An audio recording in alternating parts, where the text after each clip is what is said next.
Hey, it's Sarah, and today I wanted to chat with you about why your food doesn't taste good and what you can do about it.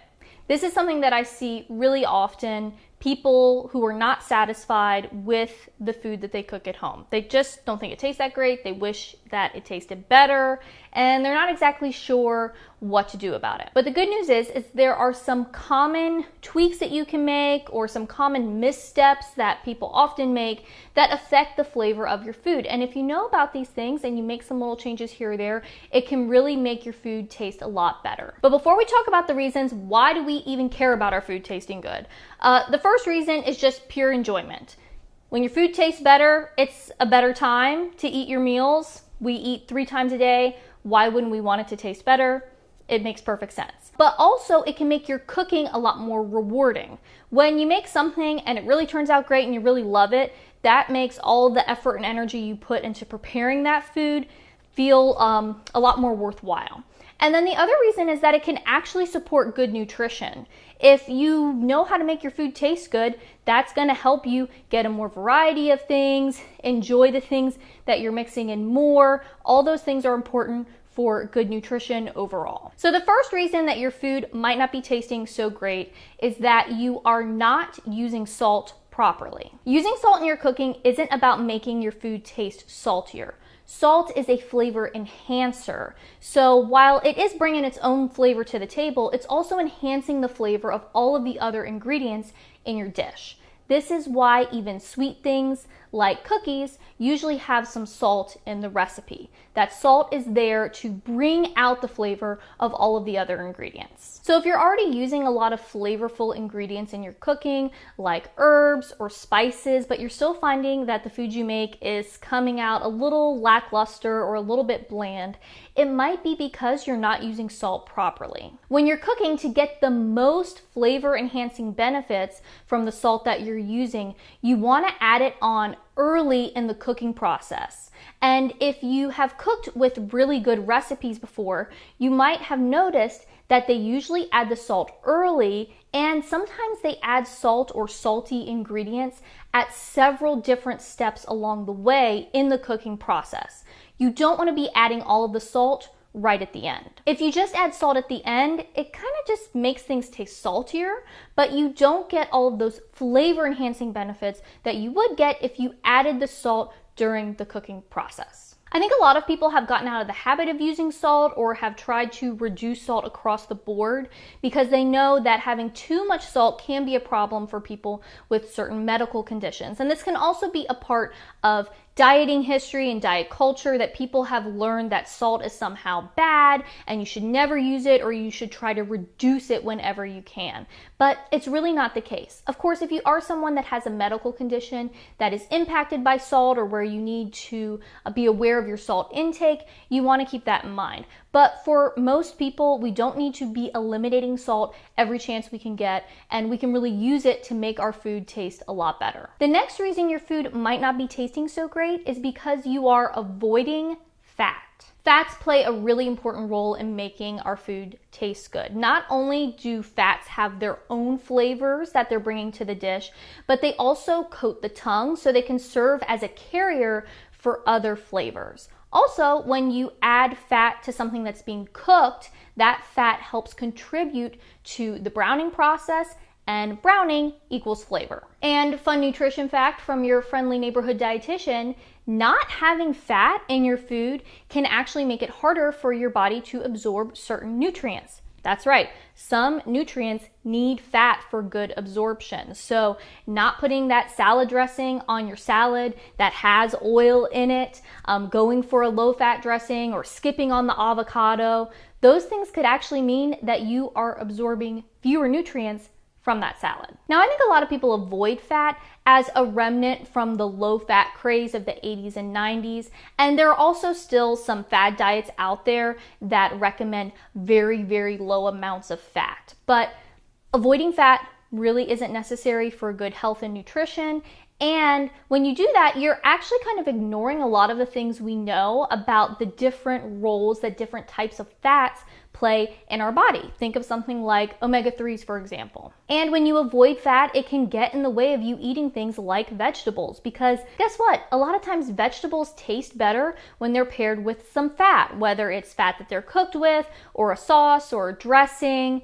Adding fat in a lot of times makes our vegetables more enjoyable. So no, you don't need to be steaming everything or skipping on the salad dressing or avocados. Doing that is going to make your food not taste so great, and also it can get in the way of good nutrition. Something else that could be making your food not taste so great is not using flavor boosters. So flavor boosters are what I call anything that you add to a dish to just make it taste better. So these are going to be things like herbs and spices, acids like citrus and vinegars, things like garlic, pickles, sauces, all that sort of thing. These are the types of ingredients that can feel like extras, but really they make such a huge difference in how your food tastes. So whenever you're cooking, think about some flavor boosters that you could add to the dish. It might mean adding some dried spices during the cooking process. It could be adding some fresh herbs or a squeeze of lemon, or even just a drizzle of hot sauce at the end right before serving. And as a side note, if you like to garden or if you're interested in getting started with gardening, a lot of flavor booster ingredients are things that you can grow yourself. It makes them way easier to add into the mix when you're cooking because you have them on hand. And sometimes the flavor boosters can be expensive at the store, but when you grow them yourself, it's a lot more affordable. So I have a whole video about foods that you can grow to make your meals taste better, and I will link that for you if you're interested in seeing some things that you could be growing yourself at home. The next reason why your food isn't tasting great is because you are not following recipes. So this one is especially important for beginner cooks, but I think it really applies to everyone. If you're someone who gets a recipe but then starts making a lot of changes to it, this could be why your food isn't turning out great. The first time you make something from a recipe, just follow the recipe. I know it can be tempting to make tweaks sometimes, but really, good recipes have a lot of effort put into them. They're developed to taste a certain way, and everything in there is there for a reason. So before you start swapping out cooking methods or changing ingredients or eliminating ingredients to make things easier or to get rid of the extra stuff or things like that, just make the recipe as written, at least the first time. Then after you know how that recipe works and what the final result tastes like, if you want to make changes, you can make that in the future when you make the recipe again. And then you can really see how those changes affect the recipe and if they improved it or made it worse or it kind of didn't matter. But at that point, you at least have a baseline to go off of what the recipe is supposed to taste like. And then you can go ahead and make changes from there. But related to that, there's another reason why your food might not be tasting great, and it might be because you are using bad recipes. So I know I just went on and on about the importance of following recipes, but not all recipes are created equal. Some of them out there are really not great. And so if your food isn't turning out tasting the way you want it to, it might not be you, it might just be the recipe. Of course, you can't always know when a recipe is a bad recipe ahead of time. Sometimes you just have to make the thing and then be like, wow, this just did not really work. But there are some things that you can be on the lookout for that can tip you off that a recipe is bad, meaning it wasn't developed properly, and so the result is not going to be a great one. So what are the red flags that could tip you off? The first one is salt to taste. So when I first see this, my thought is you couldn't be bothered to just figure out how much salt this recipe needs and write it down and tell us? Come on. I mean, this is a pretty big part of making a recipe, is figuring out the amounts of the things that go in the thing so you can share it with other people. Even if there might be some margin for personal preference with the recipe, at least give people a starting point to go from, and then they can adjust it based on what they like from there. And the other thing is, you should really only be seeing salt to taste in recipes where salt gets added at the end, like a cold salad or something where you're just kind of chopping ingredients or mixing things up and then tasting it to see how it tastes, and that's kind of it. You should never be seeing salt to taste in recipes that involve raw ingredients that you can't really taste along the way. So like if something has raw meat in it, you cannot taste that as you are making it because the meat is raw and you can't taste that until it's cooked. And so if you go by salt to taste, then you're just adding the salt at the end. And we talked earlier about why that's a problem and can make your food not taste as great. So it's either do that or like throw all food safety and just ick factor out the door and like slurp up some raw in the process of cooking chicken noodle soup and see if it's salty enough. It doesn't make any sense. So from like a practicality standpoint, a food safety standpoint, all of those reasons, like if you see salt to taste, just be wary, look at what type of recipe it is and see, is this actually a recipe that you can salt to taste, or is this just something they're saying because they didn't want to bother to actually tell me how much salt I needed to use? The next red flag for a bad recipe is imprecise instructions. So things like cook it until it's done or cook it until it reaches the desired texture without giving you any sort of ballpark of about how long it should take to cook or what types of physical indicators you might be looking for to see if the thing is actually finished cooking. What does it mean for something to be done or to be the desired texture?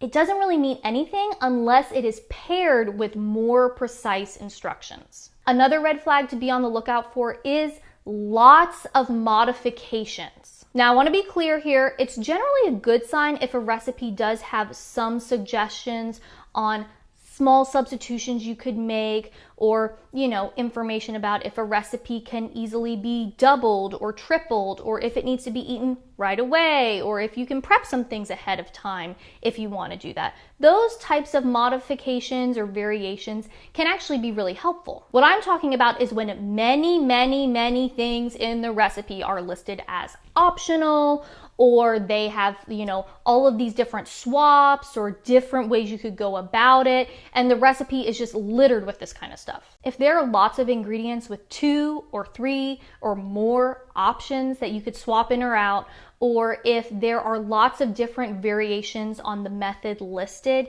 that can be a sign that the recipe wasn't really tested properly. If you can just swap everything out, if you can just make the recipe 100 different ways, what even is the recipe? To me, that looks like a situation where there was kind of a loose idea for the recipe, but the recipe creator or creators didn't take the time to really hammer it out and test things properly. And it leaves you in a situation where you really can't be set up for success because you don't know which route to take, and it means that you could end up with something that's a total mess. So keep your eyes open for bad recipes, because even if you're a very skilled or experienced cook, if you're starting with a bad recipe, it's really hard to make your food taste good. The next reason why your food might not be tasting great is that you are a less experienced cook. So if you're a newbie to cooking, it's just gonna be the fact of the matter that things might not always turn out the way you want them to because